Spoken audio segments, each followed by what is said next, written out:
Hello, hello. Welcome to Truth Wanted, a brand new series premiering here at the Atheist Community Austin. I'm your host, ObjectivelyDan. Joining me today is my good friend, good buddy, fellow content creator, genetically modified skeptic, otherwise known as Drew McCoy. Drew, welcome to the show. Hey, yeah, I'm liking the name, by the way. Yeah? It's good stuff. Oh, yeah. Is it because you actually came up with it? I mean, I don't know. I may be sitting in the exact spot that I was when I pitched that to you, and you were like, "Oh my God, this is just amazing. We have to go with this.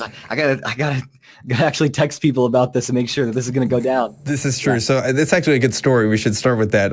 So I was over at your house last weekend for just a little party, little get together.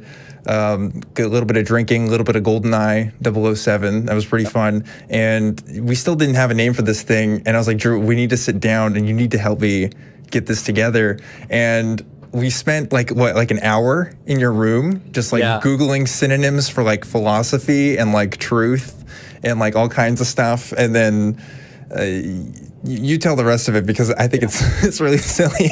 So basically, we're sitting there for like an hour and we thrown a bunch of things back and forth, and we came up with a lot of stuff, but nothing really felt like it stuck. You know, it has to stick out to you to really be a good brand. And then I was just like, I don't know if I like this idea, but I just kind of threw out after almost exactly an hour, you know, what about like Truth Wanted or just something like that? Maybe not exactly that. And Dan's like, wait a second. And he's like, Truth Wanted. We want the truth. And just like, we were being good boys. We weren't high or anything, but Dan was quite stoked in that kind of stereotypical way. And, that's why I love Dan. And so then he texts Mark and we get to all talking about it. And he's like, yeah, I think that this works. And then we were like talking about how many multiple levels it works out on and all this kind of stuff. And then I say, this was the very first name that I came up with. I just didn't say it because I didn't know if I liked it or not. And he's like, God damn it, Drew. Yeah, but no, it's a great name though. I'm really glad that you came up with it because it works on, like you said, just a whole lot of different levels. We're kind of playing with like a Western theme right now with some of the graphics that we're looking at for the logos and stuff. I'm really excited to show off what that looks like. But yeah, it's going to be really, really cool once we finally get this thing on the air for reals. Right now, for those of you who are watching at home, this is not an official episode of Truth Wanted. Consider this a pilot of a beta test, of a alpha test. I don't know. It's not real, but it is, and we're here. So we're just going to do it. And we're taking calls as well. So there should be the number on the screen. I can't tell because there's a camera in front of me, but the number should be on the screen in the center there. Yeah. And so if you are watching at home and if you want to call and have a conversation with us about what you think is true, what your beliefs are about the world, and if you're confident in them or maybe not confident in them, come and talk to us about it. Let's find out. So we already have one caller on the line right now, and it's Rock from Fayetteville, Texas. And Rock wants to talk to us about transhumanism. How's it going, Rock? Zarok, X-A-R-O-K. X-A-R-O-K. Sorry. Got it. Okay. So let's talk about transhumanism. You were kind of telling me a little bit about your thoughts on it over the phone before we got things started, but tell me about that again. What does that mean? What does that look like for you? So the definition I've come to is just letting people be whatever they want through technology, including being not dead. Okay. So go on. Go ahead. No. Yeah. So in the context that I've seen transhumanism, it's kind of talking about a future society, almost like a technological transformation of human beings, kind of like the next step in humanity. Is that kind of where you identify with that, or where you want to go with that? To me, it's really just, basically people can live the way they want to, or they can, embrace things like genetic engineering to, improve their lifespan or their health in general, or even make them stronger or faster than like people are nowadays, or they could do the same thing through bionics. Basically, anything you see in a science fiction movie probably has some element of transhumanism in it. Yeah, basically, it's human enhancement or just improving the human condition through technology. Yeah, I like that. Improving the human condition through technology, basically kind of a full embrace of technology for whatever solutions it can provide us. I think that's really interesting. Drew, what do you think about that? So I like to think a lot about, since I have become just a little bit of a public figure, about word choice and labels, and just kind of the messages that they portray. And I'm wondering, I don't know if you happen to describe yourself as transhumanist to like newer people that you meet or friends or whatever.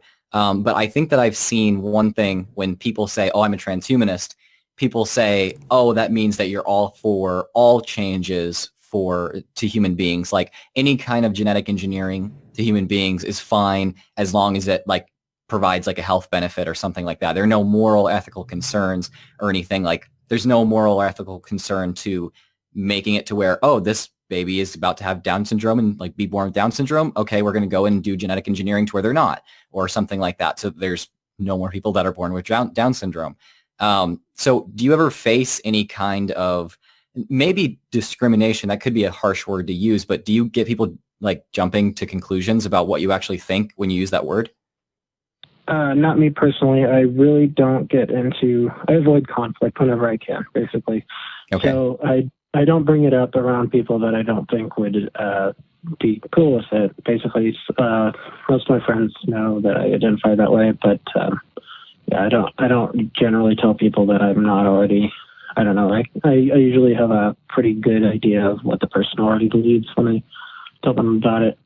So, but I have seen lots, like on Reddit is the main place where I interact with other transhumanists, and there's lots of posts about people that disagree with what they think transhumanism is, and come up with objections like the classic one being like, if immortality is achieved through technology, aren't you worried that like the rich and corrupt would get it first, and then they would be immortal, and everybody else would die off? That kind of stuff.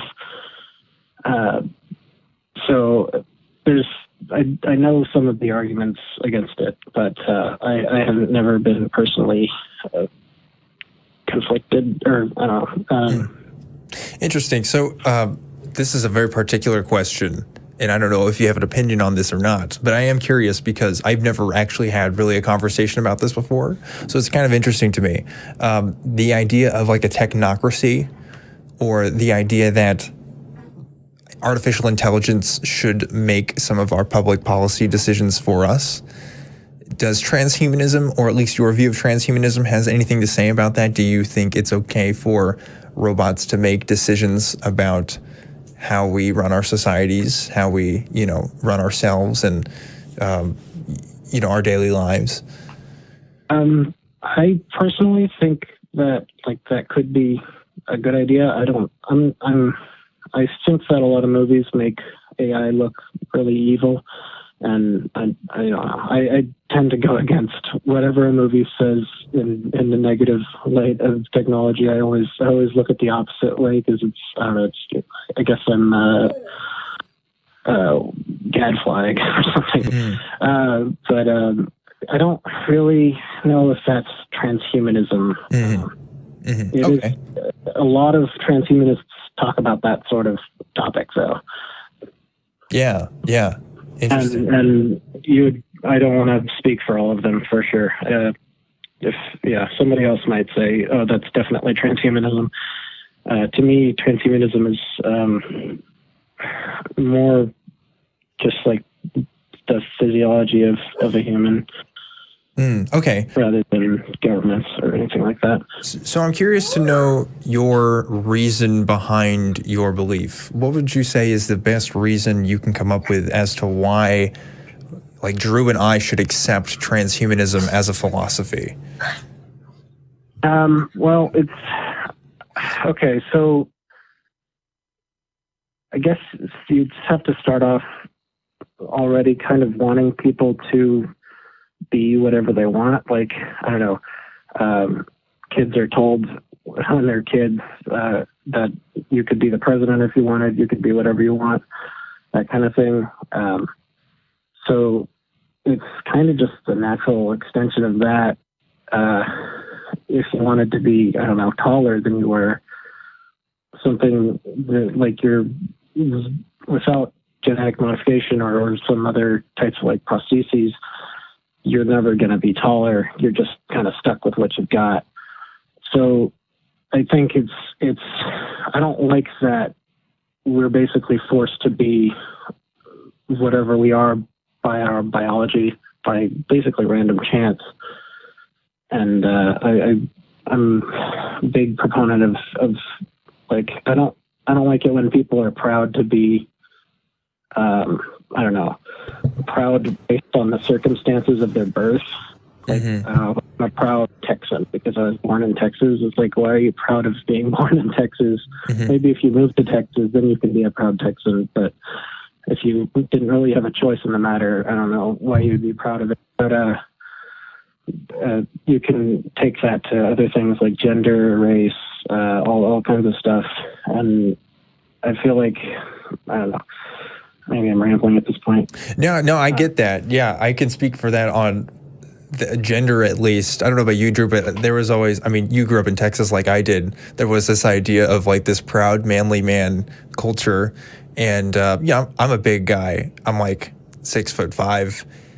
I don't care what anybody says about my manhood. You know what I mean? Like, it doesn't really mean anything to me, you know? I mean, I enjoy, I don't know, outdoors activities and things like that, which is like traditionally associated with manhood, but I do think that that's kind of silly. I don't know. I mean, what do you think, Drew? What do you think about transhumanism as it's being described here?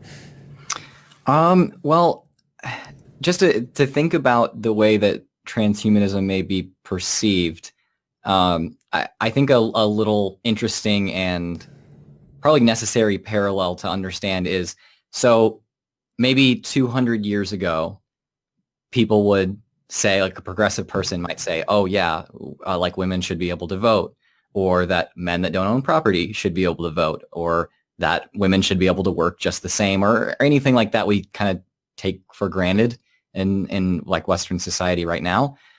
People would have said, oh, that's a humanist idea, you know, and there were a lot of religious objections to that. And I think that maybe in the early 1900s, we would have looked at certain medical technology that we have, like CRISPR-Cas9 and things like that for genetic modification, or even things that are like wearing prosthetics or having a pacemaker. People would have probably had more religious objections to that, you know, 100 years ago or so, and said, oh, that's something like transhumanism. But the more that society actually adopts it because certain bits of humanism, certain bits of transhumanism are useful, they don't really care what it's called. They just kind of adapt it, and they say that they never had a problem with it, or that their belief system never had a problem with it. And so, yeah, I guess that you could probably define transhumanism in a few different ways, and there'd probably be ways that I would object to. But if you're looking at it kind of from a historical, cultural type perspective, then I think that some objections that would be raised organically in a lot of conversations to transhumanism would basically be the same objections that were raised to humanism longer ago, if that makes sense. So I think that in a way we're all transhumanists. Like everyone in Western society that believes in normal medical technology, just to a completely average extent, is a transhumanist compared to any given person that existed just about like 100 years ago. So whether or not it's being defined in a way that we accept now from people who are really being forward and talking about transhumanism, you're probably already a transhumanist from a certain perspective, from an older perspective. So at least more than pretty much all of humanity ever has been. I mean, what do you think about that? Yeah, I mean, like, I agree. I think I'm probably more transhumanist than I'm not transhumanist. I've definitely never used that label for myself. I do use humanist, secular humanist. Haven't added the extra part to that, but yeah, it's always fascinated me. I definitely would have to look into it more for myself. There are questions of what's best for us, and how much like artificial intelligence or genetically modified products can affect us in that way, that there's just a lot of unknown variables there that would concern me from the forefront. But I don't know. I think I have to agree with the caller. I think that it's definitely an interesting philosophy that more people should look into for themselves, and we seem to be heading more that way. It's going to become more and more relevant years to come. What do you think, Zorak? Yeah. So I guess I would say that transhumanist is kind of humanism plus technology, kind of speculative technology, basically. I know there's a lot of very libertarian transhumanists. They're kind of like super pro-capitalist, that kind of thing. I'm not really one of them, but I tend to agree with pretty much all the general humanism label as well. Definitely call myself a liberal. So let me ask you this. What would lower your confidence in transhumanism being a good philosophy? I'm not sure. I guess if we could prove, like, if we had a society where everyone was allowed to be whatever they wanted physically, and that just turned out really horrible for everyone. Like, if everyone was allowed to be immortal and whatever gender, whatever race, whatever, like, even going so far as like species, like you could. So basically, if everybody had second life in real life, essentially. Yeah. Okay. Yeah. And then that just. Well, you've seen what Second Life looks like. I don't know if I want to live in a world that looks like Second Life. I haven't personally seen Second Life. Oh man, it's played it, and I'm terrified. It's a treat. It's a treat. Let me tell you. So that's interesting. So what if we could like simulate that? You know, I mean, we have seen a lot of new kinds of population simulation technology in the past couple of years, like for trying to see how like standard minimum incomes have worked, you know, different religious populations and stuff. It's been really fascinating to see the kind of predictions of social change through that. Do you think that that would be a valid mechanism of determining whether or not transhumanism is a good philosophy to follow, like doing these kinds of simulations? I'm trying to think of ways to test these things, because it's a broad term that makes a lot of broad claims. So that would be the way I would go about that. What do you think? So yeah, I guess if you could figure out how to simulate that, I would probably go with that. Interesting that you mentioned simulation, because a lot of transhumanists are less interested in physical modification or genetic or whatever, and more interested in just digitizing themselves, uploading their minds into a computer simulation and living their lives through that. Yeah. I'm personally, I mean, I'd be okay with that if they could get it as good as real life, but it brings up its own problems. So. Yeah, very, very interesting topic of conversation. But I think we're going to move on to some other callers. But Rox, thanks for calling in. Really appreciate it. And we hope to hear you again from you whenever we get this thing really going on the air. All right. Yeah, thanks again. Sweet. Transhumanism. Reminds me of our conversation on the same day that we came up with a name about Black Mirror. Right? Wasn't that the last time you were over we talked about Black Mirror? Or we did not talk about Black Mirror when I was at your house. We talked about Black Mirror recently, didn't we? No, we did not. I think you simulated that memory in your head. Oh, I must have. Yeah, because that didn't happen. We're going to talk about Black Mirror after this then. Oh yeah, Black Mirror is really cool. It's also very scary. Yeah, exactly. We'll go ahead and go on to our next caller here. So we have Buck from Ireland calling in. Buck, how's it going? Not too bad, lads. Not too bad. No, I just seen what one of you tweeted out about the show, and I was sitting here in my house doing nothing else, so I thought I'd call in. But I've thought about something to talk about. Yeah. I don't know whether you have heard about any of the, in quotes, controversy about Boris Johnson in the UK.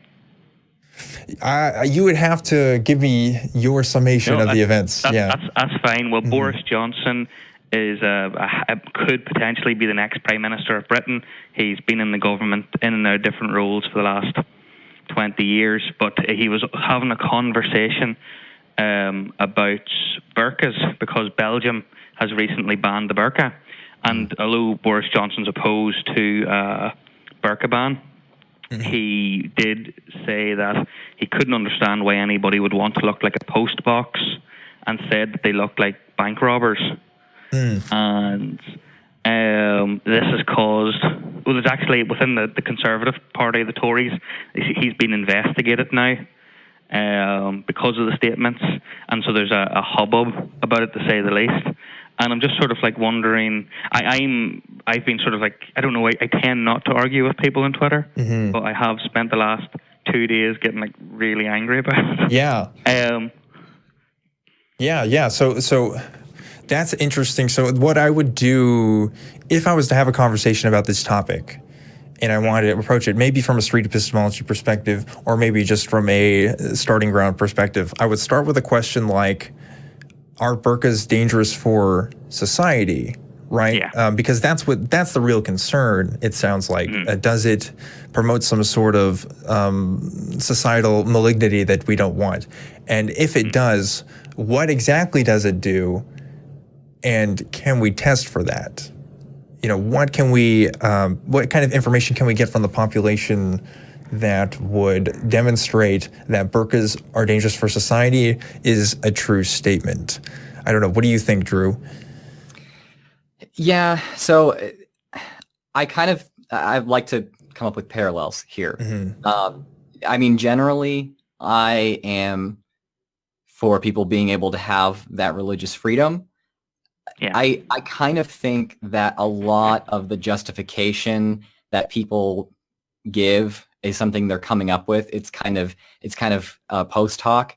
I think a lot of conservatives that want to ban the burqa, which I do think is a symbol of oppression, by the way. A lot of people who want to ban the burqa say, oh, we should do this, not because they think it's a symbol of oppression and they think they should be able to kind of enforce their will over other people, regardless of religious freedom, but it's because they say, oh, well, people could commit crimes doing that, and that covers up their identity and all that kind of stuff, and it's a safety issue, which potentially that we could test for that, right? That's a testable hypothesis. And the parallel I kind of think of here is that's pretty much the same objection that a lot of conservatives in America gave when the whole like trans bathroom controversy started going on with Starbucks and Target and all that kind of stuff.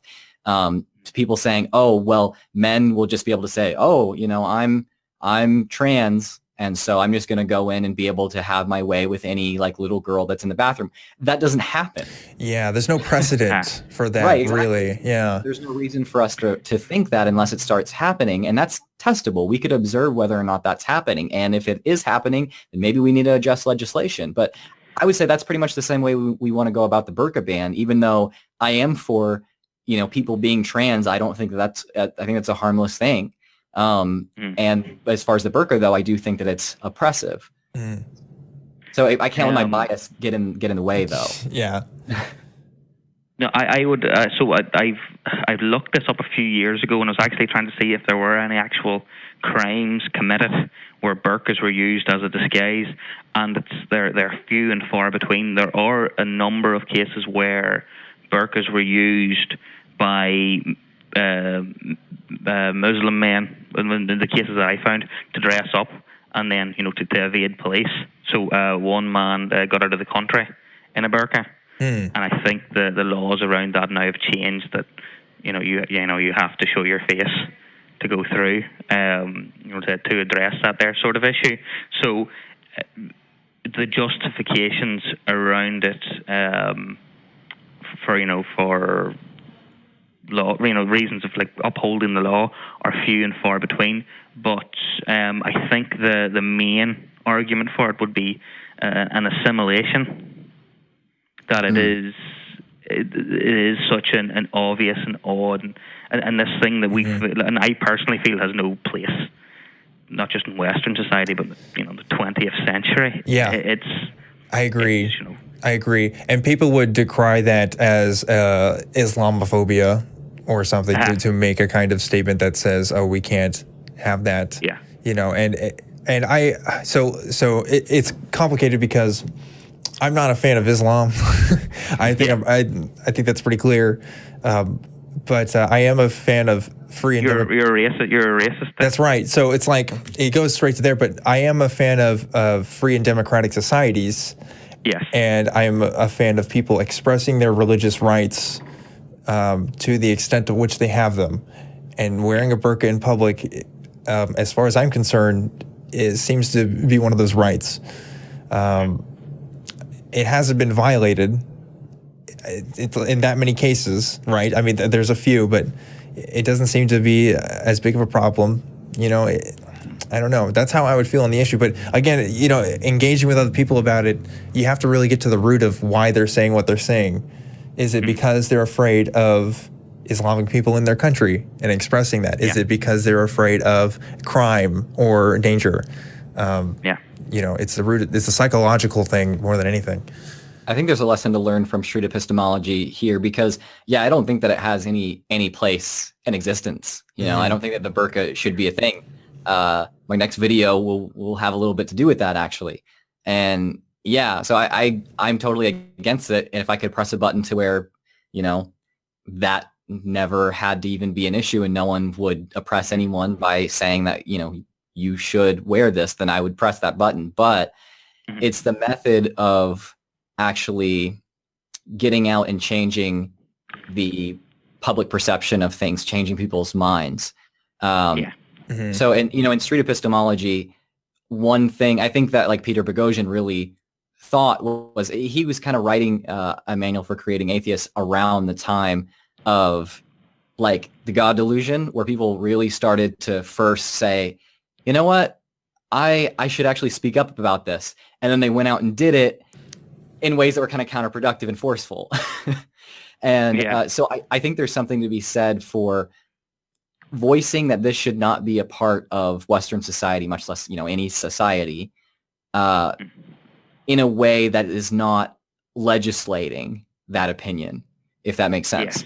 So if there's practical reasons that don't have to do with your religious worldview for legislating against it, then, you know, I think that's the conversation to have. But if it all comes down to your worldview and it's kind of this non-practical, it's an ideology that you want to enforce, then, you know, I can't get on board with that. Yeah. And I should add, just at the end here, because we are expressing our opinions here, and I often tell people, when you're doing street epistemology, it's not about what you think when you're doing that, and I still hold that to be true. But here on this show, we can talk about what we really think because we are people and we have opinions on things. But when we are engaging with people, I can have a separate street epistemology approach to something and still consider myself objective in that approach in the same way that I would want somebody to handle me in the same respect. So just putting that disclaimer out there in case people wonder about that. But as upset as this issue can make me, you know, my approach would still be a more objective, less asserting my opinion type approach, because just like legislating things, that kind of just pushes people into it even further. It makes an ideological martyr out of someone if they can't get their word in, or if they are basically being shown all of these ideas they don't agree with. They just kind of, it's the backfire effect. They just go into themselves and believe it even harder. That doesn't work. Yeah. Right. What I found with all my Twitter arguing, because I'm a liberal, I am on the left, so predominantly the people who I follow are liberals who are on the left. And what happened when Boris Johnson made his comments, his jokes, is that people got very offended, and he was racist, and he was this and that, and you know, it should be investigated, fired, all, you know, this sort of idea. So I sort of like, no, well, you seem to be more offended by the jokes than by the fact that burqas are a thing that exist. You know, this is a much, much worse thing. And so all the arguments went in more or less the exact same way, was that people should have the right to, express their religion the way they want. And I says, I agree with that. And nobody's talking about banning Boris Johnson as opposed to a ban. And then the conversation immediately going, oh, well, we're living in a difficult time, and now he's making jokes, and so these are dog whistles. These are dog whistles, and we all know what he's actually at. And so then I would start finding ex-Muslim women making the exact same comments on Twitter and putting their tweets in. I go, so are these people racists? And then I would get called a racist, and I don't know what I'm talking about, and I should actually sit down and talk to a Muslim someday, because I clearly am out of my depth and blocked and whatever else. But I had one person say to me, I posted one woman's tweet, and I went, is she dog whistling anyone? And he went, yes. I went, you're being sarcastic though. Now, aren't you? And he went, no, she's dog whistling. And I said, who is this brown ex-Muslim dog whistling to? And again, conversation stops there at that point.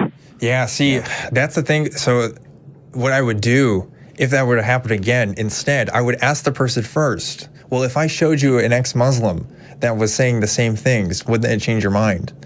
And making sure that if they're being honest in saying yes or no to that before you show them something like that, that might make a better point, because then, kind of like what Drew was saying, you'll encounter that backfire effect of some people digging into their beliefs even more. Because getting into conflict, and I've been guilty of that this week, of getting into conflicts with people on Twitter.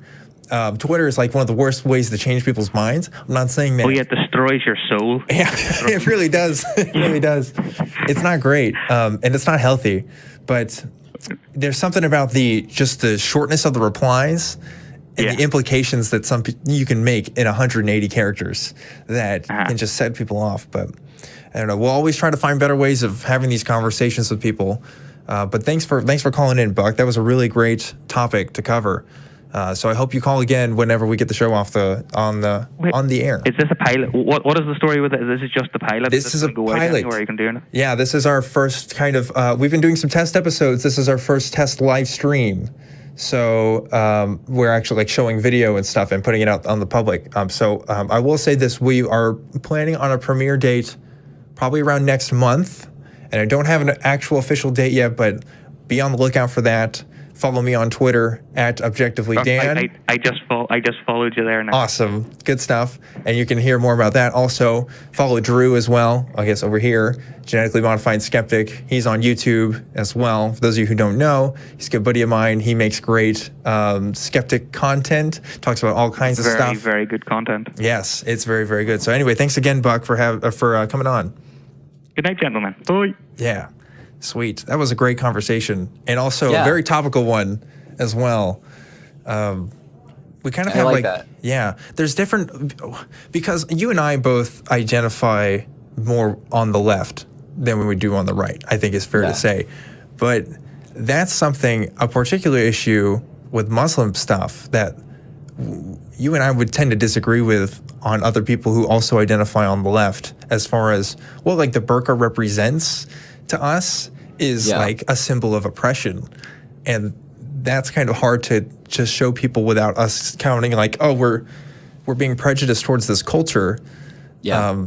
But our point of view is a little bit more humanist, I would say.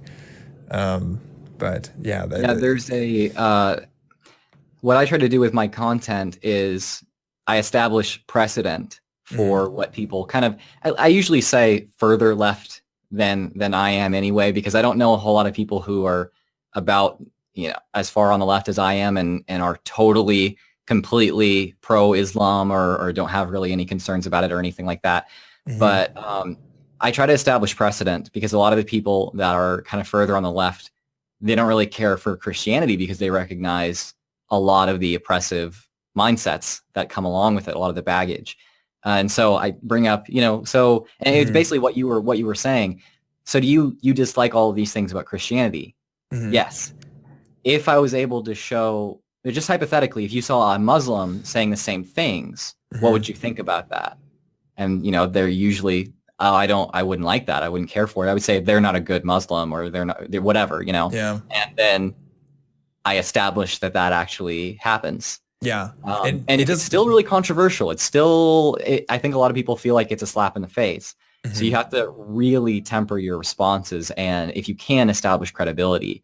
And that's one of the reasons I started making Islam videos much later in my YouTube career, because a lot of people were like, oh, you talk about how essential oils are like BS and how you left Christianity and all this kind of stuff. And then I talk about Islam and people are like, I would have never expected for you to say any of these things, but I guess, you know, you oppose certain things about Islam for the same reasons you oppose certain things about Christianity. Yeah, at least we're consistent, right? Yeah. I think that's pretty important. So really good stuff. We're going to go ahead and go to our next caller. This is Jim from North Alabama. Jim, how are you doing today?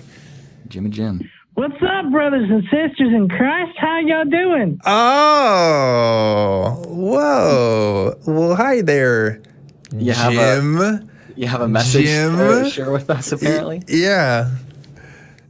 I certainly do. I'm a God believer here in North Alabama, and I mean, I just want to say you guys are going to hell. Yeah. And yeah, I mean, you got to get right with Christ in order to get there. Okay. Yeah, you know, I hear wrath. To hell, to heaven. Yeah, I hear wrath is a pretty bad sin. I don't know. I know a few atheists that are pretty bad about that as well. I think we're pretty good about that, though. What? Yeah. Bad about what? Wrath, you know, people getting mad about things, especially on the internet. I hear that's. Oh yeah. I mean, getting wrath. Yeah, Yeah. Sorry, Mm-hmm. my ear got fucked by Satan. You know what I have to say to people who say that we atheists are going to hell, Jim? What's that? I just have to take a page from one of my favorite YouTubers, Delano TV. Suck my nut. Hey, now that ain't Christian. Neither are you. Come on. Oh man, how are you doing, John? I can't hold it together after the. I was trying to hold that together a little bit longer. Yeah, well, didn't really work. I'm sorry. I love that I can hear Casey laughing in the background, just like in your video. Well, it's like this voice, and then North Alabama. Like, okay, it can only be one man. Yeah. Well, I thought about maybe making a reference to like why you got a 14-year-old like on your show.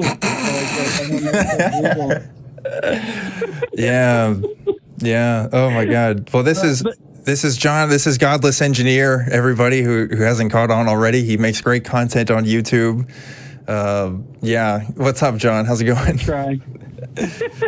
I'm doing good. Look, I really just wanted to call in and give you all my support for the show and everything like that. So we're watching, and yeah, I meant for the whole shtick to go on for a little bit longer, but obviously I'm not good at masking my voice, or people know my southern voice pretty well by now. It's true. You said, how y'all doing? Yeah, like who else is saying stuff like that? Like, come on, man.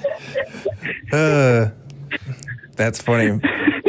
John, I'm planning on going to Alabama next month, so I want to stop by and see you. Yeah, we'll talk later, though. Oh, that'd be awesome. Yeah, for sure. But anyway, hey, thanks for calling in, man. And definitely let me know what you like, what you didn't like about the show later. And, you know, because I'm trying to improve this thing before we get it on the airs for realsies. And I'd love to hear your opinion. Yeah. So as a content creator, you know. And like one of the best streamers out there, in my opinion. Thanks. No, yeah, I definitely will. I got to get caught up on stuff, so I'll be sure to give you my input on it. But I think this is a great show that you guys got going on here, and I can't wait to see more. Great. Thanks, John. I'm looking forward to you calling in again. So, all right. Work on your voice acting. Yeah. Work on get a voice modulator. I really get the one voice though. So yeah. Well, you have to figure something out. All right. Well, take care, John. Yeah. Oh man, I don't know about you. I knew like 2 seconds in who that was. Well, I got to admit, I sent the number and the link to a few people, and some of one of the groups I sent it in was the Faithless Forum board members, and so nice. Yeah, John and Casey are both in there, and John was like, "Just you wait" or something like that in there. Yeah, he would.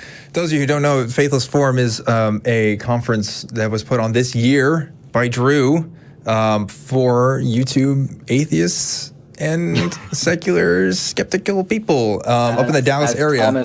Thomas Westbrook says that it's the first ever atheist YouTube run conference. So yeah, it's the first ever conference run by the atheist YouTube community. Yeah, and they're going to be doing another one next year, right? Yep. Around the same time, spring. So. Yeah, so look forward to that as well. If you're in the Texas area and you want to meet other people and meet content creators and stuff, it's really, really fun. I recommend it. I was there. That's where Drew and I met. Yeah, that's where Dan and I met. So if you want to meet good friends that you'll end up being on their show, then it's proven that you got to go to Faithless Forum. Yeah, it's really awesome. So we're going to go ahead and go to our next caller. We have Joe from Richmond, Virginia. Joe, how's it going? Good. How are you guys doing tonight? Oh, we're doing fantastic. I hear that you are calling in response to the Facebook post, so it sounds like you're interested in having a little chat with us. Sure. I figured I'd give it something to talk about. I didn't really directly have a question, but I saw the Facebook post. I was like, okay, sure. And I thought maybe a good thing we could talk about a little bit was when we encounter people who feel that Christianity is being persecuted. I've been an atheist for a while, and really especially the past year, became much more comfortable with the label itself. But I've actually been an atheist for a longer period of time.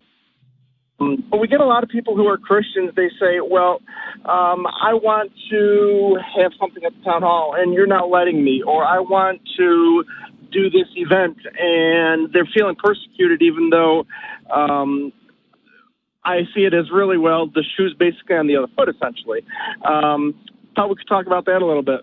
Yeah, that's a really big issue, and it's a big one currently right now. We're talking about Jeff Sessions with the new Religious Liberty Task Force, with this new institution exclusively made because people feel like their religious liberties are being persecuted. And that's really interesting because you and I and Drew don't really feel that way. So how to approach something like that? I think the first thing to establish is persecuted in what way? And what kinds, because there's a whole bunch of avenues. So like, obviously there's the bake shop thing that happened, whether or not to serve a gay, I mean, that's one way of talking about it, but they could be talking about 10 commandments on a courthouse lawn. It could be prayer in public schools, so like establishing specifically what that person thinks is persecution, it's gotta be the first way to start. I don't know. What do you think, Drew? Yeah, so I think that this is some topics you can jump into with a little less rapport, and you're able to actually have a productive conversation. But this conversation really, the person is relaying, if you're having a one-on-one conversation, that is, the person is relaying that their personal identity, something that's extremely important to them, is being attacked. And so, coming from a mental health and social work background, the first thing you want to do when someone relays that to you is let them know in some way that they're safe in this conversation, that you're not meaning to attack their personhood, that you wouldn't want to do that to them, and you don't agree with persecution. As much as it should be evident that that's not the case, given the amount of religious privilege, especially for Christianity in the United States, that's something that I think is very useful in one-on-one conversations if you want to make progress. And I don't think it's something to give up. It's just showing as much empathy as you possibly can for another person that genuinely feels that they're persecuted, even if that's not really justified. So start there. And from there, I think, Dan, you're better at coming up with a lot of SE type questions than I am. So I think once you have that down, yes, establishing that what persecution actually is, trying to get hypotheticals, what would you think if it was able to be demonstrated that wasn't the case, or things like that? And you have to peel back all the layers, kind of like Anthony talks about, and figure out where this is coming from. Did they hear this from somewhere and they believe it? Have they experienced it and they believe it? Is it in the Bible and that's why they believe it? We can't assume what the root cause of that actually is. So it's really establishing a personal connection with this person, I think, that is actually going to help influence this, because this is pretty touchy. And I want to add on to that, Joe, before you respond. because I think Drew is onto something really good here, in that if you're having one-on-one conversations with people you know, you can add an extra leverage to that by saying, well, look, I'm an atheist and I see the 10 Commandments on the court lawns as offensive to me, or doesn't feel like it doesn't represent me in a public space. And suddenly you have an extra source for people to go to create a sense of empathy, because you can talk bad about a group of people all day, but as soon as you know that one of your close friends is in that group, suddenly the tide changes. What have we seen with the LGBT movement, for example, in the past couple of years? We've seen more and more people come out of the closet and be more open about that, and suddenly everybody knew someone that was gay. And that really helps. That really changes the tides for people. And we have that kind of problem because we're not always out about how we feel about things. And I don't know where it's like for you in Virginia. I can't imagine it's much better than where it is here in Texas. It's pretty hard. And it can even be jeopardizing in certain situations. But I agree with Drew in that establishing a personal connection and just defining things as clear as possible for whatever the persecution might be is probably the best way forward. Sure, that actually makes a lot of sense. Bringing it personal, I like the sound of that. To answer your question, as far as Virginia, it very much depends on where you are. I actually live in Richmond, which is a reasonably good-sized city, so it's not as bad as some areas. But I'm originally from New York State, so there's still a lot of culture shock in that regard by being so much further south and the other side of the Mason-Dixon line. Right. But then the other extreme basically is the things that are going to be going on this weekend. I work in Charlottesville, and this is the 1-year anniversary of that mayhem. And there's allegedly going to be stuff going on in Charlottesville, stuff going on possibly in D.C. And I think a lot of it really comes down to, like you said, that they're not recognizing the fact of, they know somebody who is comparable, whether it's gay or whatever, the various combinations you named. But I like that, of putting it back and having them start to recognize, wait a minute, my friend so-and-so is like that, or, I know somebody else, whatever, and start to personalize it back. I think that makes a lot of sense. Yeah. I think if someone feels listened to, like if someone is really genuinely communicating, this happened and it made me feel really persecuted. If they're talking about personal experience, that's a good time to connect with them and be like, yeah, I mean, no, so I acknowledge that you're feeling this way. Like I understand that, that you're hurt by this. And, I'm an atheist, so I see this and this and this, and maybe talk about the parallels between what they have gone through and what you have gone through. And I think more likely than not, if someone's intellectually honest, I think it's pretty easy to see what is happening as far as levels of persecution, and who kind of tends to have it worse. Not to play a victim card, but still. Yeah, absolutely. I mean, Drew, you and I think can both attest to this, maybe you even more so than I, because you went to a Christian school for college and everything. There is kind of like a Christian blinders that goes on because you're so enveloped in your community all the time. All of your friends are Christian. You go to the same events. These other people are just these kind of other people that you don't interact with, and you don't know the issues in their community. You don't know what topics are going on. And you kind of have this outsider's perspective. It's like if you just follow one side of the political spectrum on Twitter, you're going to get just one side of the political spectrum on Twitter. You know what I mean? Kind of like what we were talking about earlier. It's all about the information that's getting to you. And if you can be a source of information for somebody that can kind of help things swing the other way, maybe have them consider another perspective, they may not change their mind right away, but they'll consider you next time, and you'll definitely be on their radar. Yeah. I've heard Matt referring to it on the show sometimes as things like basically planting the seed. And that's exactly it. I'll get into that a lot on Facebook, either through the Atheist Experience group or some of the other ones that I'm on. I realize there's some that are just that far the extreme, but I start planting the seed of just point one particular thing out, or like a couple weeks ago, I challenged a former coworker. Here's a link to something that was incredibly interesting, and I challenge you to look at it from a different perspective instead of from the Christian perspective and look at some of the stuff they're saying. And I think that's it, is sometimes just a little bit at a time. Yeah, absolutely. And that's so great. I like that. Hey, send me your version of this news story from your favorite news source, and I'll send you mine from my news source, and like compare that. That's an interesting way of going about it. And then kind of discussing it afterwards. If he is a good friend, he'll hopefully value what you have to say, even if he disagrees with it. So that's really awesome. Well, Joe, thanks for calling in. That was a really great question. I hope that we could help you. You bet. Yeah. Thanks for taking the call. Absolutely. That was awesome. That was really good. Actually comparing two segments or two different news stories that are about the same thing but from two different perspectives, it's actually a really cool idea for a segment on the show. Yeah. Like get a Hemmett Meta article and then have like a Christian Today article and put them side by side about the same issue and see what we get from that. Read both of them. Yeah, we could do that. Now, another thing too is that two different news sources are going to be reporting about different things sometimes, Yeah. So it just kind of tells you the issues in those communities. So it's very interesting. Yeah, we'll have to consider that for sure. We'll be talking about doing kind of news stuff on here as well. We're not doing any of that stuff today. And we also have talked about doing video stuff in the past for those of you who are watching on the live stream. But we're working on some of the more technical stuff behind that and making it smooth for streaming. So we may or may not have that as a feature in the future. But there will be some other segments besides just call-in stuff. So look forward to that, those that are watching at home. But for now, we are going to take in another caller. So this is Phil from the DFW airport.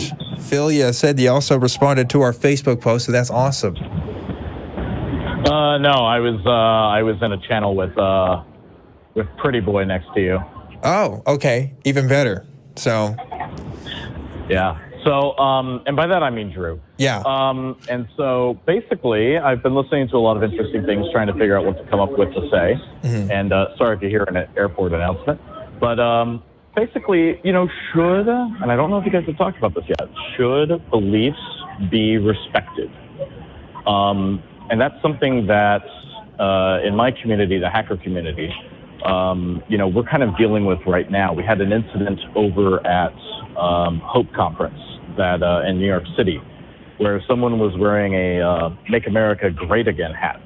And not only were they wearing the hat, which, okay, it's a hat, let's not get upset, folks. They were in a Chelsea Manning talk. And those who don't know Chelsea Manning is, she's a transgendered woman who, to me, was a big hero and leaked a lot of information that needed to come forth about how we were doing the war in Iraq and all that stuff. And how we were mistreating people and a lot of human rights abuse was going on.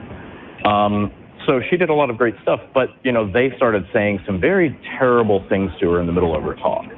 And then the MAGA hats were just basically this kind of red herring that was thrown about. But what really comes down to is then the conversation starts up with, well, these snowflakes need to respect other people's beliefs. And the thing is should beliefs be respected? I have a thought on that. What do you guys think? I'll go ahead and start. I think you're right in that wearing a MAGA hat at an event, that's just trolling, right? Like I've grown up on the internet. I've seen an image board or two. I know what trolling looks like, I know when people are trying to get a rise out of people. So I don't think that by itself should really use anybody's time to consider issues like that. I think the more important issue, kind of what you addressed, is the kind of harassment we might see when people are giving talks and things like that, and that's a really interesting. Somebody's arriving at your airport. That's cool. Yeah, I cover up my microphone for you. Yeah, thank you. Appreciate that. That's the more interesting topic of discussion. And I'm not going to sit here and pretend like I have all the answers to that question, because I don't. But I will say that there is a difference between respecting a person and respecting an idea. And I think that's the first distinction you have to make when doing anything. Is it good to punch a Nazi? I don't know. But I'm kind of on the border on that. Yeah, I don't know. I mean, it's weird because you don't want to set a precedent for harm, because that's what we were talking about with Charlottesville, right? I mean, that's what happened. Right. because people were given a platform, and then violence happened because of that. Right. So like, how do we? But then the whole idea is, beliefs inform actions, and do you want to wait until another Hitler comes up to power? You have to wait for the Jews to be marched off into gas chambers to actually act on it. And I don't think, like you said, punching a Nazi may not be the equal and necessary force to take care of that. But basically this idea of hey, we just have different beliefs, and that's what the MAGA hat is representing. Because there's a lot of people who are not racist, like hardcore Nazi racists, who believe in the whole "Make America Great Again" thing.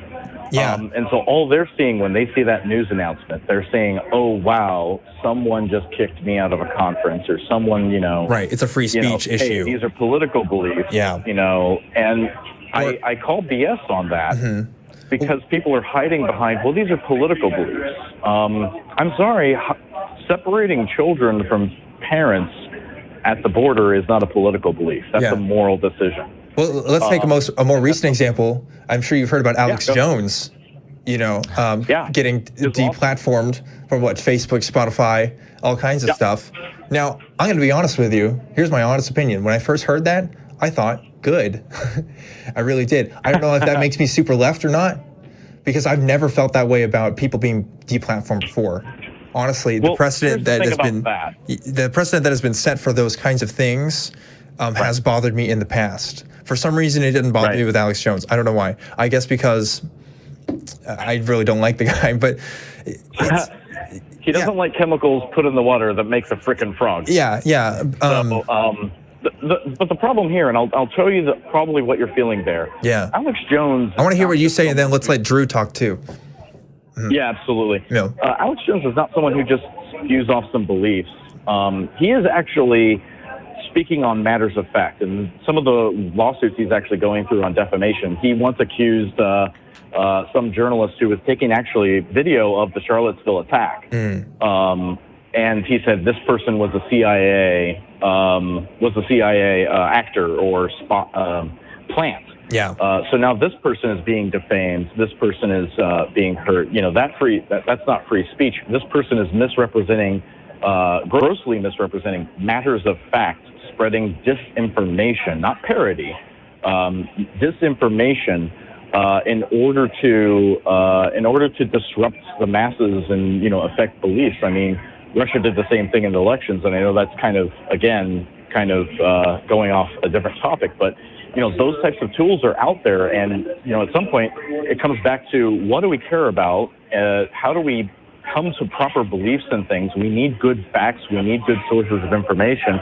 And when you have people like that out there that are just blatantly putting people and saying these people are this and they've done this and this, when that's not the fact, that's not protected speech. That's not protected speech in my book.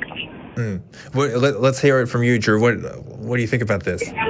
So, with the Alex Jones thing, I'll just say something on that quickly, and then I'll say some other things I had to say.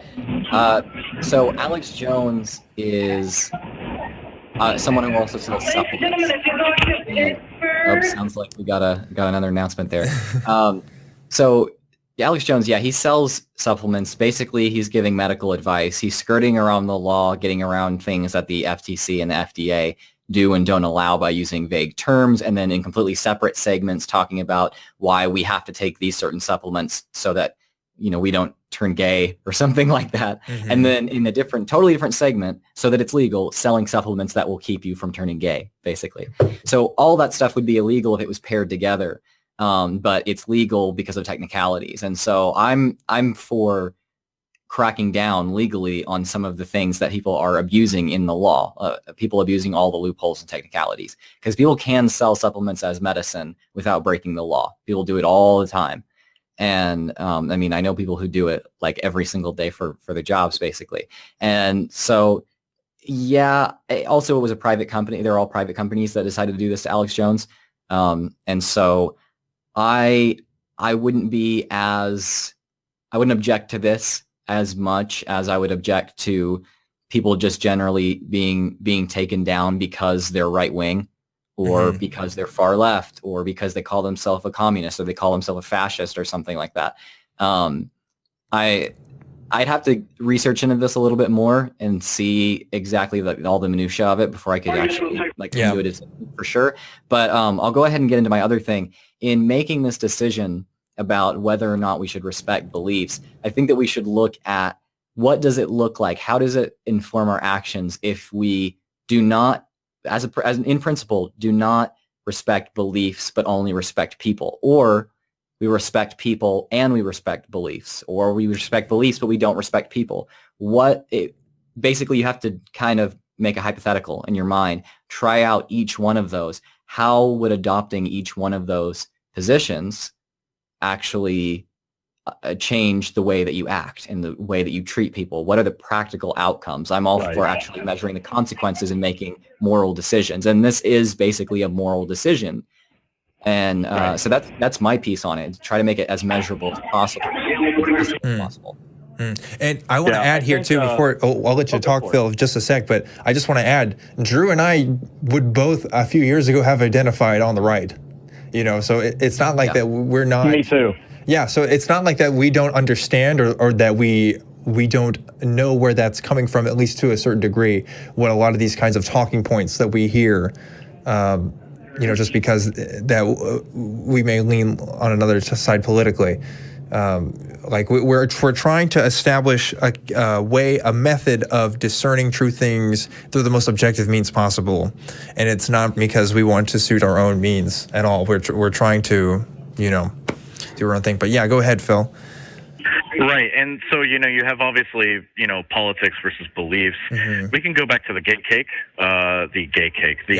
wedding cake baker who wouldn't bake a cake for a gay couple. We could go into the whole thing about there was no message he even talked about. But here's the thing that was interesting about that case, in determining whether they have a right to just say, well, I believe this, therefore I'm not going to serve you. So now it's not just I have this belief, it's informing an action that is causing harm. And how do we know it's going to cause harm? Well, a little test I have is if in this situation, if everyone that couple would have went to believed and was informed to act the same way as that cake designer was, or that baker was, if they did the exact same thing, that would be an oppression upon that couple, because they would not be able to go and be served anywhere if everybody else believed and did the same exact thing. So yeah, it does affect people, what you believe, but more how you then act upon that. So to me, it's more of, I respect your right to hold a belief. And to hold any belief, and for something that's more interesting to street epistemology, I even respect your right to have a belief you have no good reason to believe in. But as soon as then you're going to act on that belief in such a way that it's going to interact with another human being and have the potential to cause harm, that's where we have to say, is your belief rooted in something that makes sense, that's reasonable? Is it measurable? Is it causing harm? There's a lot of things here. There's some beliefs that are silly that they don't cause necessarily a great harm to anybody. But then there's ones like this that do cause a good deal of harm to people. And so there's a lot of metrics we'd have to take. But yeah, I think we should respect everyone's right to hold a belief. But as soon as that starts, we start seeing the fruits of that belief harming people, that's where we have to say, you can believe it. You can't be doing that to other people, though.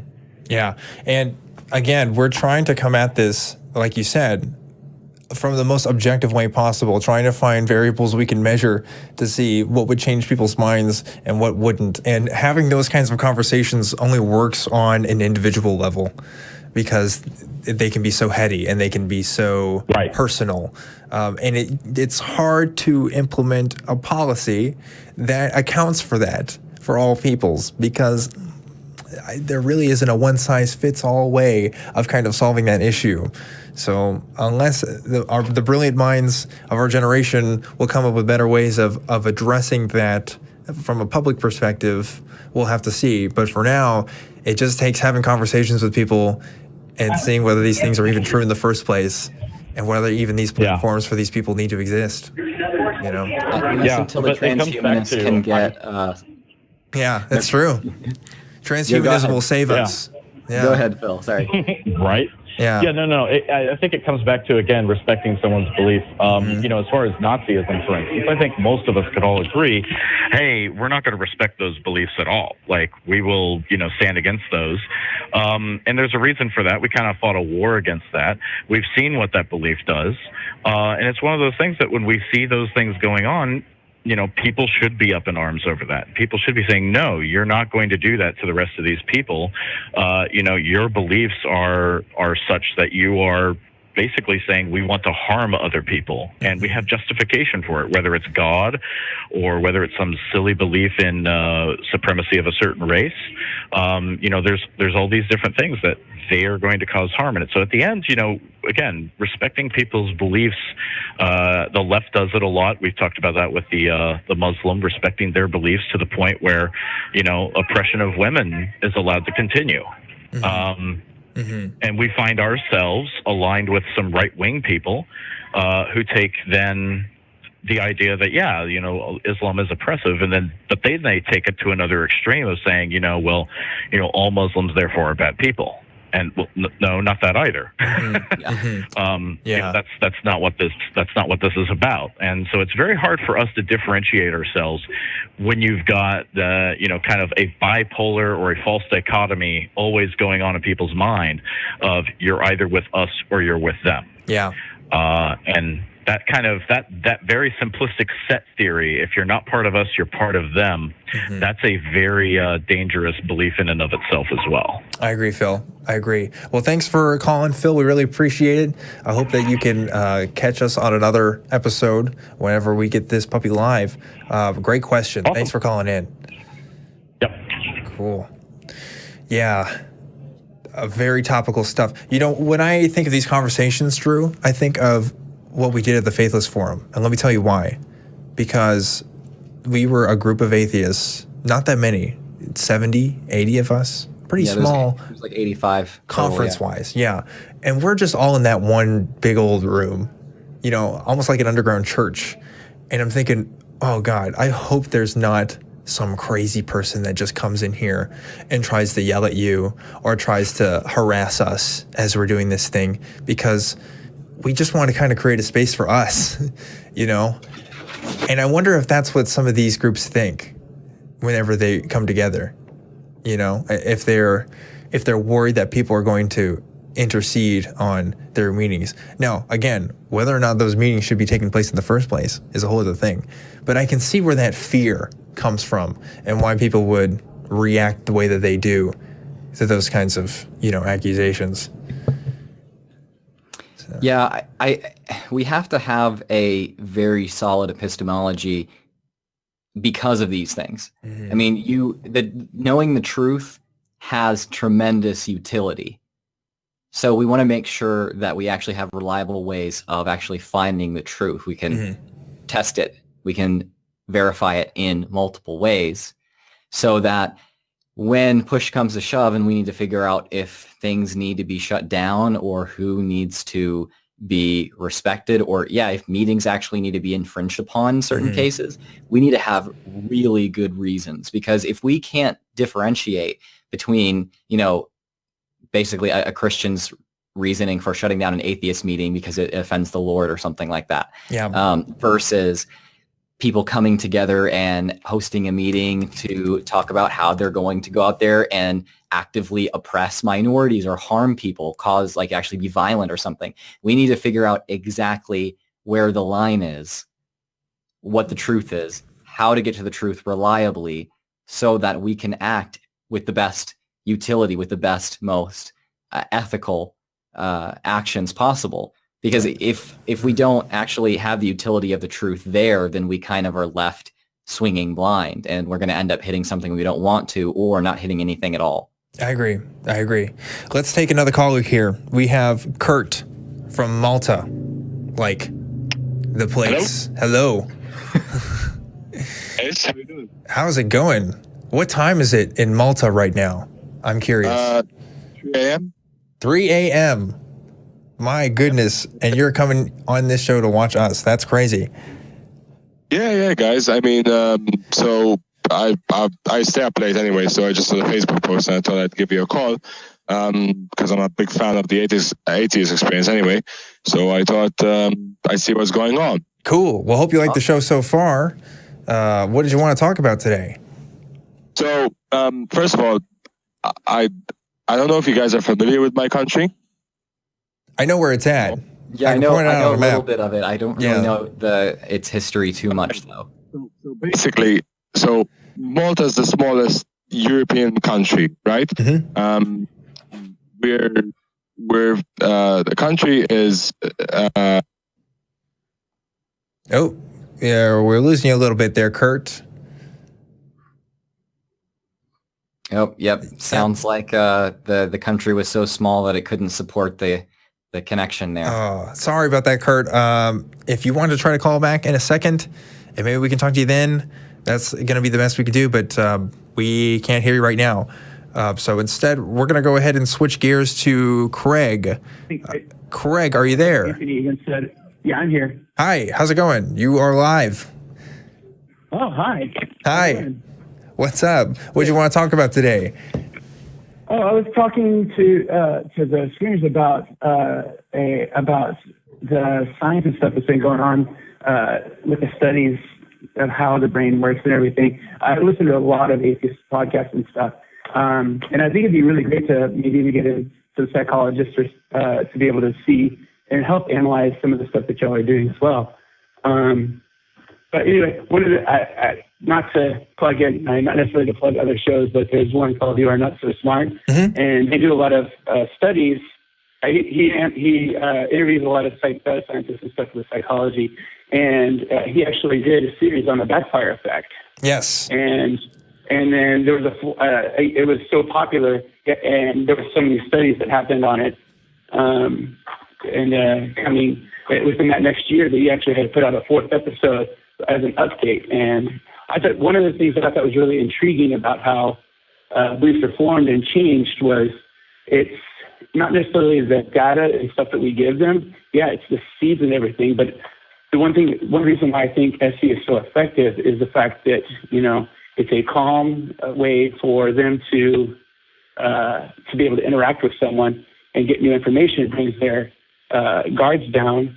And one of the things that the scientific studies that they were talking about was that actually changes minds. It's not the data, it's the fact that you're changing their attitude. And I think that the friendly conversation is the thing that really opens people up to changing their attitude about possibly changing their thoughts or minds on the subject. So I wanted your thoughts on that, if you don't mind. Yeah, I'll tell you how familiar I am with the You Are Not So Smart podcast and those particular parts of episodes. We have actually, not mine myself, but if you've watched the Epistemic podcast with my co-host Reed Nicewonder, when we were at American Atheists, Reed actually, I think he read the definition that was given during the You Are Not So Smart podcast of the backfire effect, and he kind of cited some of the stuff that they talked about on those particular episodes. So it is really fascinating, and it also is fascinating to see how the backfire effect might not be as we once thought it might be as well. Some of the changing, like you said, updates on some of the research on stuff like that. And I agree. I think the most important thing to take away from those studies and from what we've seen and from my own personal conversations and what from Drew's personal conversations are, we're seeing when we first talk about our beliefs is more emotions a lot of times than it is what we actually think. I know that was true for me when I had my conversation with Anthony 2 years ago, because I was feeling like I had to put up a front about what I believed and had to kind of defend that. I can't speak for all people and how they would approach that, but I know that that's true for myself. So part of it is when we have these conversations is, I don't want to use the words wearing people down, but it is kind of lowering people's guard and kind of disarming people and saying, hey, it's okay. We can talk about this and it's okay to be wrong. And that's a scary thing for some people, especially if your belief entails an afterlife, if your belief entails a God that could punish you. there's a number of things where people hold on to that they do because they're scared of the consequence. I was having a conversation with my boss this week at work. She was talking about how she believes in an afterlife because, she would just be sad if there wasn't one. That was her reason. Now, to people like us, that doesn't make much sense.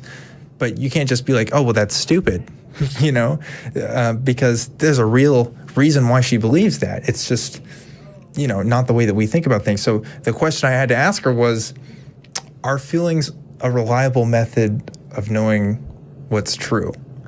And that kind of gave a bit of pause. And she did kind of give a response, but you could tell that she was thinking about it. And maybe the response that she gave me that day might not be the response that she thinks now. Sometimes, again, we just say things just to say things, but we're still kind of thinking about things in our head later on. So I know that's a lot of thoughts, but that's kind of my take on it. It's a real phenomenon, and it's something that we have to take account for every single conversation that we have. Drew, what do you think? Yeah, so, if we only made up our minds based on what we think and not what we feel, then it would be really, really difficult to convert someone to any given religion, especially as adults. It usually has to do, if you hear testimonies, it usually has to do with feelings and attitudes changing. So if we want to influence people, we have to be honest and understand, we're going to have to actually use a kind of, I guess, maybe not emotional influence, but we're going to have to actually understand that an attitude change, an emotional change, is a huge part of a decision changing. So we want to make sure and use emotion in a way that is not manipulative, it is honest, it's ethical. So with street epistemology, the ethics system really seems to be largely based on how counselors, professional counselors, actually go about having people drop their guard, be open and honest about things without being emotionally manipulative. Because you can get openness and honesty out of people really, really quickly if you're manipulative. A lot of the time it has to do with actually kind of frightening people or doing a power play or something like that, or love bombing people like a lot of cults and regular religions do all the time. So if it's not the most important component to influencing someone or changing minds, then it's still a huge one. It's one of the most important factors. And so if we ignore that, then I don't really know if we can honestly say that we're trying to influence or change minds at all. But Dan and I like to talk about the ethical concerns behind street epistemology or just trying to influence anyone in general. And it's true. And those are conversations you need to have to be able, before you do any of this stuff. And Drew, I need to stress, comes from a background of psychology. You do have your bachelor's in that. I'm about to get my bachelor's in communication studies. So very similar. And I think that's why Drew and I talk about this especially a lot. Yeah. Just because there's a lot to unpack. And if you don't know what you're doing, you can cause people real harm. Or you could cause people to, for the most part, what happens is when people have conversations about their beliefs, they're just driving people to believe them even harder because they're not taking certain ethical considerations into account, and that changes the trajectory of people's lives, to put it bluntly. So it's something to consider for sure. But people are going to have conversations about belief anyway, so don't feel like you can't, like you're not qualified to, because that's how human beings have done things for years and years. But if you are aware, then be considerate, Yeah. What do you think, Craig? No, I very much agree. I know the moral part of I know there's a lot of people that have questions about the morality of SD, and I don't see a single bit of it, just because of, as long as you really are staying in a questioning and not an interrogating in any way, but just an open questioning, open dialogue with them. And, I do it with some of my friends and stuff, and it's very nice to be able to have those conversations. And, they never seem to really have any issues with anything. And, we still disagree on a lot of things, but it's really nice that we can have cordial conversations and, and really analyze these thoughts. So yeah, I agree. Well, Craig, we're going to have to wrap it up here, but thanks for calling. I appreciate it. Really appreciate you calling. Definitely please call back again soon when you can. That is the end of our first unofficial live stream of Truth Wanted. Thank you so much for joining in on the live stream. Those of you that are here today with us right now, if you're watching a recording of this from the future, thanks for watching too, I guess. This has been really, really fun. I'm really excited to see where this show goes. I think we had a lot of great calls today. Drew, thanks so much for being on again as my co-host. I'm looking forward to the future. I think people really need this kind of content. I think people really like these kinds of conversations. And I'm excited to have a more diverse opinions to call in as well. So, Drew, do you have anything to say before we wrap things up here? Well, with Truth Wanted, like we talked about, it's an invitation to call in regardless of what your belief is. If you think you have some truth, then that's exactly what we're looking for. So I think that we're going to get a diverse range of opinions here calling in once we to go public with it. So I'm looking forward to the future. It's going to be awesome. So if you want to get updates on when this show is going live, you can follow me on Twitter at ObjectivelyDan. Also, my personal channel, ObjectivelyDan, and the new YouTube channel, Truth Wanted. I've been told that it's out there and you can subscribe. And so get ready for stuff to be posted on there. Like I said, we're going to do an official premiere next month, but we might do some more test stuff before then. Who knows? We'll keep you posted. Drew, where can they find you at? I'm on Twitter at GM_skeptic, and I am on YouTube at GM Skeptic, or Genetically Modified Skeptic. Facebook is GM Skeptic. Nice. But so I'm about to hit 60,000 within the next probably 12 hours or so. So if you wanna be within my first 60,000 subscribers, then go ahead and subscribe. All the, I think 9 or 10 people that are watching the live stream right now. Yeah. Awesome. Well, thanks again, everybody.